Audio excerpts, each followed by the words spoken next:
Hello, and welcome to The Essential Reads. My name is Isaac, and my goal is to bring to you a bunch of classic audiobooks in an easy and accessible way. We are continuing with Huckleberry Finn by Mark Twain, and we are nearly at the end. So, if you want to support the show, like, comment, share, subscribe, all of that stuff, leave a review if on podcast, or if you just want to support me in a more meaningful, impactful way, for no more than $1, you can support me on Patreon, where not only will you allow me to turn this into my full-time job, which would be fantastic, but you'll also be given access to exclusive audiobooks that you will only find on Patreon. Now, without further ado, let's dive in. Huckleberry Finn by Mark Twain, Chapter 41. The doctor was an old man, a very nice, kind-looking old man. When I got him up, I told him he and my brother was over on Spanish Island hunting yesterday afternoon and camped on a piece of raft we found. And about midnight he must have kicked his gun in his dreams, for it went off and shot him in the leg. And we wanted him to go over there and fix it and not say nothing about it, nor let anybody know, because we wanted to come home this evening and surprise the folks. "Who's your folks?" he says. "The Phelpses down yonder." "Oh," he says. And after a minute, he says, "How'd you say he got shot?" "He had a dream," I says, "and it shot him." "Singular dream?" he says. So he lit up his lantern and got his saddlebag, and we started. But when he see the canoe, he didn't like the look of her. Said she was big enough for one, but didn't look pretty safe for two. I says, "Oh, you needn't be afeard, sir. She carried 3 of us easy enough." "What 3? "Why, me and Sid and the guns, that's what I mean." "Huh," he says. But he put his foot on the gunwale and rocked her and shook his head and said he reckoned he'd look around for a bigger one.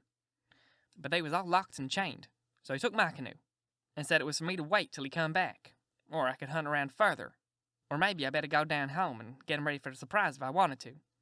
But I said I didn't, so I told him just how to find the raft, and then he started. I struck an idea pretty soon. I says to myself, suppose he can't fix that leg in just 3 shakes of a sheep's tail, as saying is. Supposing it takes him 3 or 4 days. What are we going to do? Lay around there till he lets the cat out of the bag? No, sir. I know what I'll do.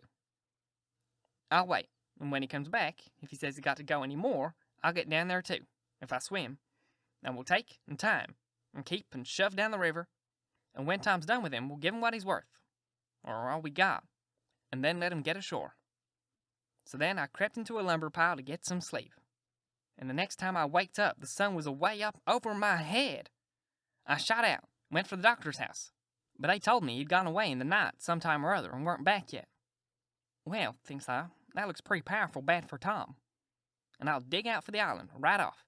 So away I shoved and turned the corner and nearly rammed my head into Uncle Silas's stomach. He says, "Why, Tom, where you been all this time, you rascal?" "I ain't been nowheres," I says. "Only just hunting the runaway here, me and Sid." "Why, wherever did you go?" he says. "Your aunt's been mighty uneasy." "She needn't," I says, "because we was all right.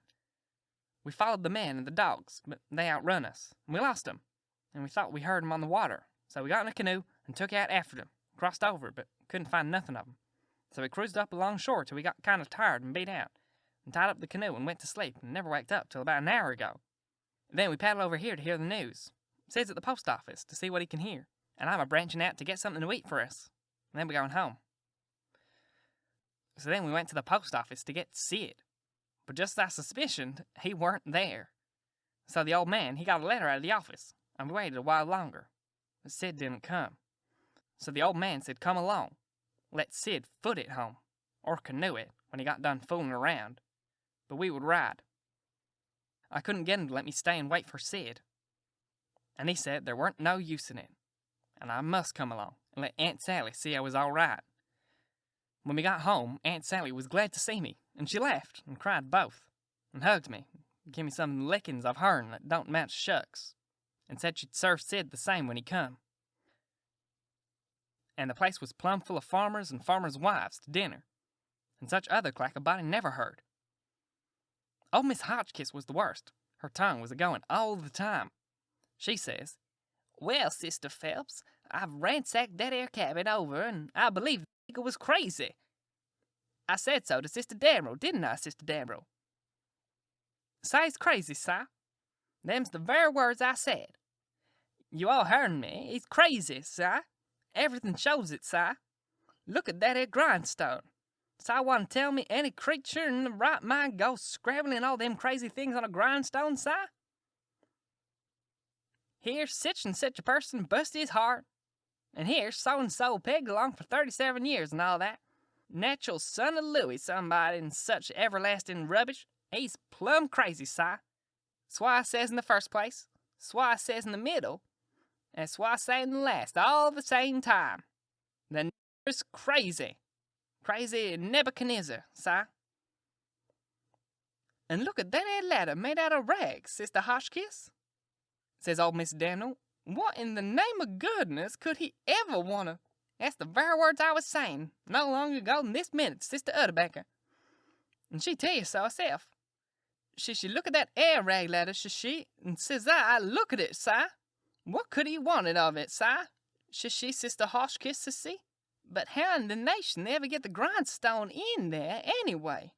And who dug that air hole? And who—" "My very words, Bran Penrod.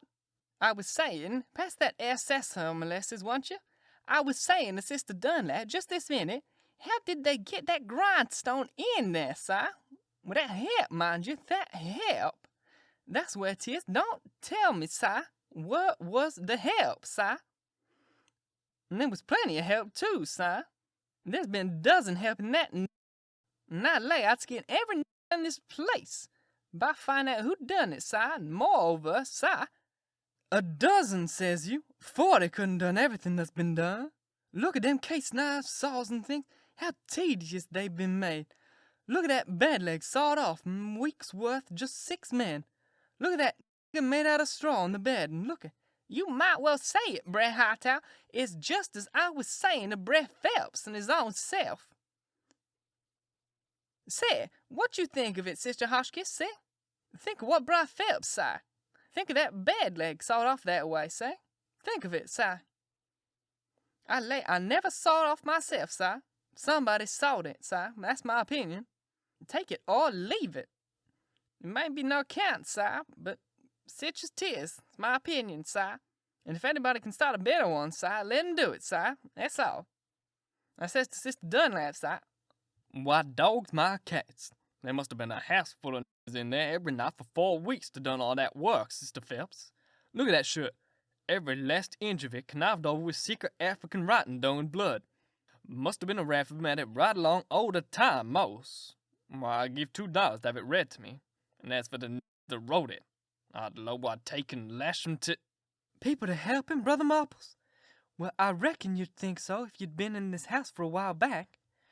Why, they stole everything they could lay their hands on, and we are watching all the time, mind you.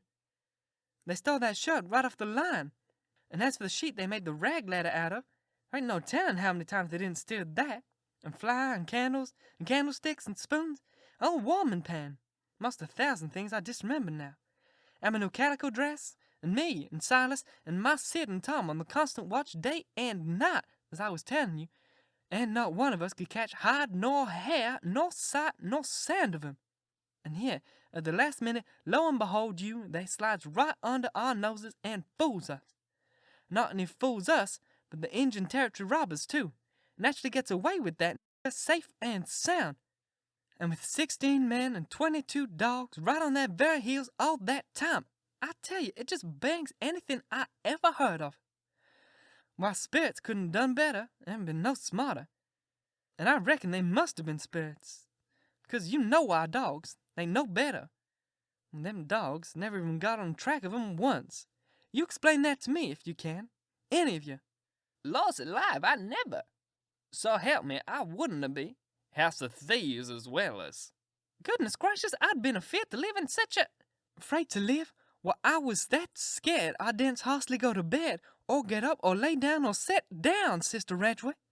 Why, they'd steal the very— Why, goodness sakes, You can guess what kind of a fluster I was in by the time midnight come last night. I hope to gracious I wasn't afraid they'd steal some of the family. I was just to that pass I didn't have no reasoning faculties no more.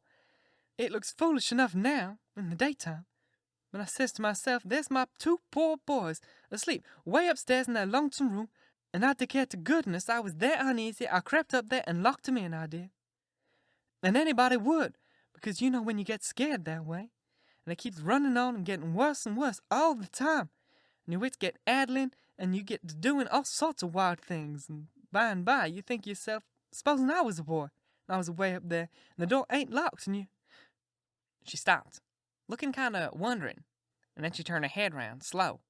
When her eyes lit on me, she got up, took a walk. I says to myself, I can explain better how we come to not be in that room this morning if I go out to one side and study it over a little. So I done it, but I didn't go far, or she'd sent for me. And when it was late in the day, the people all went. And then I come in and told her the noise and shooting waked up me and Sid, and the door was locked, and we wanted to see the fun. So I went down the lightning rod, and both of us got hurt a little, and we didn't ever want to try that no more. And then I went on and told her all what I told Uncle Silas before, and then she'd forgive us, and maybe it was all right enough anyway. And about what a body might expect of boys, for all boys was pretty harum-scarum lot, as far as she could see. And so, as no harm had come of it, she judged she better put in her time for being grateful we was alive and well, and she had us still, instead of fretting over what was past and done. So then she kissed me, patted me on the head, and dropped into a kind of brown study, and pretty soon jumps up and says, Why, Lord's mercy, it's most night, and Sid not come yet. What has become of that boy? I see my chance, so I skips up and says, I'll run up to town and get him, I says. No, you won't, says she. You'll stay right where you are. One's enough to be lost at a time. If you ain't here to supper, your uncle go. Well, he weren't there to supper, so right after supper, Uncle went. He come back about 10, a little uneasy he hadn't crossed Tom's track. Aunt Sally was a good deal uneasy. But Uncle Silas said there was no occasion to be.